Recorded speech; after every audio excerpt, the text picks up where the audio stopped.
हिंदुस्तान में कितने ही राजा आए और गए, जिन्होंने खुद को महान बनाने और इस दुनिया में अपने नाम की छाप छोड़ने की कोशिश में न जाने कितनी ही लड़ाइयां लड़ी और खून बहाया।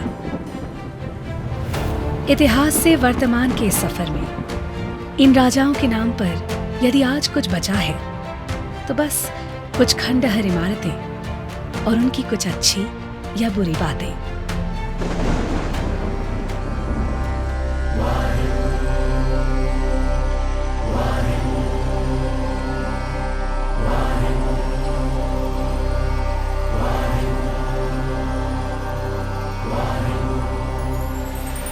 राजा महाराजाओं के उस दौर में 15वीं सदी के दौरान सन 1469 में एक ऐसी महान शख्सियत का जन्म हुआ जिसने जात पात, जुल्म, जब्र, अंधविश्वास और भेदभाव के सांसारिक अंधकार को मिटाकर किसी तख्तो ताज पर नहीं बल्कि लोगों के दिलों पर राज किया।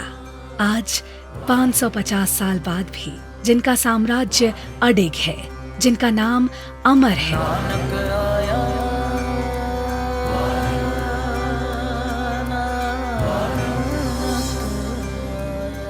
ये अलौकिक ज्योत एक बालक के रूप में माता तृप्ता और मेहता कालू जी के घर कार्तिक की पूर्णिमा के दिन जन्मी, जिसका नाम इनकी बड़ी बहन नानकी के नाम से नानक रखा गया।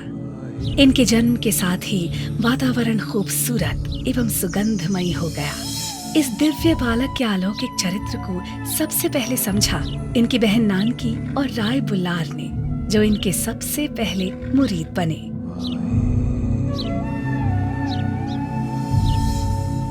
बाल अवस्था से ही गुरु नानक देव अकाल पूरक की उस्तत में लीन रहते। वो हमेशा उस अकाल पूरक के उस्तत के नए तरीके संत, फकीरों और गुरुओं के साथ चर्चा करते खोजते रहते और सांस्कारिक आडंबरों को चुनौती दिया करते थे, जिस कारण लोग उन्हें तर्क संगत प्रभावशाली बालक के रूप में जानने लगे। असीम ज्ञान के धनी गुरु नानक को पढ़ाने में उनके सभी अध्यापक असमर्थ थे और एक दिन उनके एक अध्यापक ने इनके पिता को ये कह डाला कि वो नानक को नहीं पढ़ा सकते।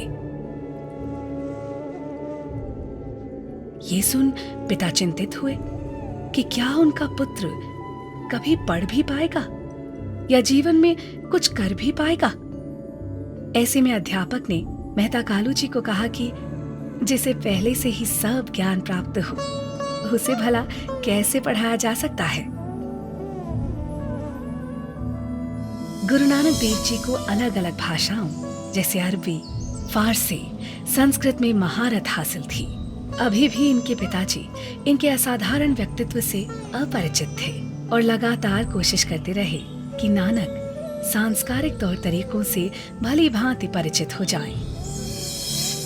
जब जब गुरु नानक जी को कोई भी सांस्कारिक कार्य दिया जाता, तब तब वो अपने ज्ञान एवं तर्कपूर्ण विचारों से इंसानियत और परोपकार का पाठ पढ़ाते। एक दिन जैसे पिताजी ने इन्हें व्यापार के लिए 20 रुपए देकर सच्चा सौदा यानी व्यापार करने को कहा, तो इन्होंने भूखे साधु संत फकीरों को भोजन करवाकर और कपड़े दिलवाकर उनसे सच्चे धर्म और ज्ञान की चर्चा करके किया। गुरु नानक देव जी अपने आसपास की सामाजिक असमानताओं को देखते हुए अक्सर मौन रहते और चिंतन में चले जाते। उनको इस अवस्था से बाहर निकालने और दुनियावी कार्यों में लगाने के लिए उन्हें बेबे नानकी के पास सुल्तानपुर लोधी, जहां वो ब्याही गई थी, भेज दिया गया। नानक वहां मोदी खाने में नौकरी करने लगे। वहां भी हो रहे भ्रष्टाचार और लोगों की भूख और गरीबी को देखकर उनका मन और भी विचलित हो गया और लोगों को तेरा तेरा कहकर वो अधिक अनाज देने लगे। सुल्तानपुर लोधी में उनका विवाह बिटाला निवासी माता सुलखनी जी से करवा दिया गया, जिनसे उन्हें 2 बेटे बाबा श्री चंद एवं बाबा लक्ष्मी चंद के रूप में संतान प्राप्ति हुई। लेकिन व्यापार और सांसारिक कार्यों का निर्वाह करते हुए भी उनका मन हमेशा अकाल पूरब के उस्तक में ही लगा रहता था। और यही वो शुभ घड़ी थी जब उन्हें काली बेई नदी में प्रवेश के बाद उस अकाल पूरब की तरफ से समाज के लिए नए संदेश एवं मूल मंत्र की प्राप्ति हुई और उनके मुंह से निकला, ना को हिंदू ना मुसलमान। अकाल पूरब के इसी संदेश को संसार भर में फैलाने के लिए उन्होंने अपने परम मित्र भाई मर्दाना जी को साथ लेकर यात्राएं शुरू की। उनकी यात्राओं को उदासी भी कहा जाता है। गुरु नानक देव जी ने अपनी उदासियों के दौरान कई दशकों तक अनेक देशों का भ्रमण किया, जिस दौरान उनकी मुलाकात कई संतों, कवियों, सूफी फकीरों और गुरुओं से हुई। इन उदासियों के दौरान अलग अलग देश में उन्हें अलग अलग नामों से जाना गया, जैसे टर्की में वली नानक, तिब्बत में लामा नानक, नेपाल में नानक आचार्य, वहीं अपने देश में हिंदुओं के लिए नानक देव और मुसलमानों के लिए नानक शाह कहलाए।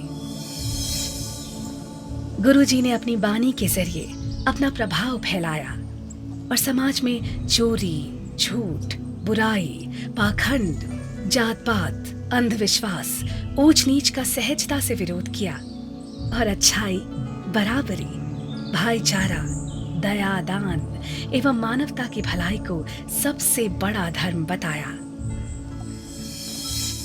उन्होंने दुनिया को कीरत करो, नाम जपो एवं वंड छक्कों का संदेश देकर इस समाज में शांति और बराबरी स्थापित करने के लिए परोपकार की नींव रखी और आपसी भाईचारे, प्रेम और एकता का सबसे बड़ा पैगाम दिया।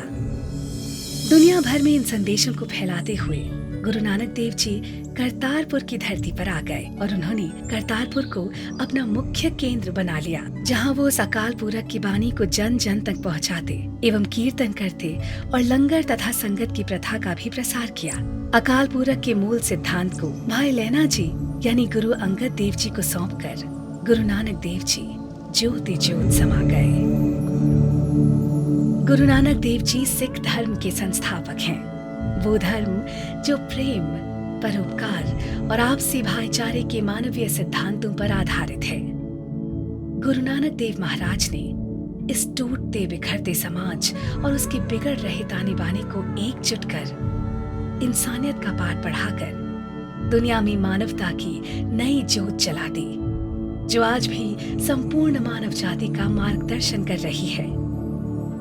आज उनके जन्म के 550 साल बाद भी उनके नाम और सिद्धांतों के आगे संपूर्ण विश्व नतमस्तक होता है। यही है एक सच्चे और महान राजा का साम्राज्य, जिसका अस्तित्व देश, धर्म और जाति के बंधनों से मुक्त अनंत काल तक मानव जाति के दिलों पर राज करता रहेगा। ऐसे महान गुरु श्री गुरु नानक देव महाराज जी को हमारा कोटि कोटि प्रणाम।